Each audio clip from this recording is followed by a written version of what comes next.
Dreamscape presents Wicked as You Wish by Rin Chupeco. Narrated by Cassie, Simone.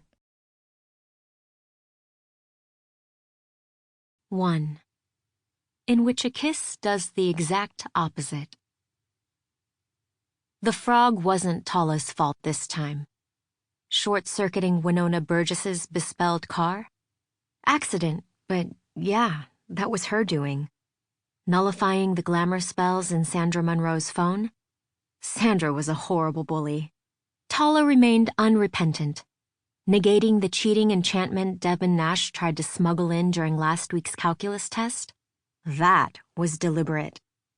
Mrs. Powell graded on a curve. Magic barely worked in Invierno, this dry, forgotten armpit of a town in Arizona, so nobody ever knew Tala was responsible. Turning people into frogs, though? That's a completely different skill set. Wordlessly, she watched it hop on unsteady legs, speeding away like it owed her money. It made for a rock, missed, and landed right on its ugly face before giving up. It turned yellow eyes toward her and ribbited accusingly. 5 minutes earlier, it had been a freckle-faced young boy named Mark Anthony Jones. The wildest thing was not even the frog boy.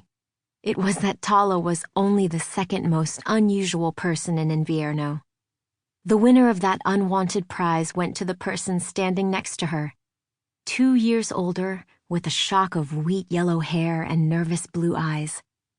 He shouldn't have picked on you, he reasoned. Most of them do. Still, Tala was grateful. She didn't want to get into trouble for punching someone again, no matter how much they deserved it. She had watched Mark transform, already pudgy and toad-like by nature, into an even pudgier and more toad-like creature. His skin adopted a greenish hue that only deepened as the change continued, while his arms and legs and then the rest of him shrunk and bent. His eyes widened and kept widening, his lips retreating and stretching grotesquely.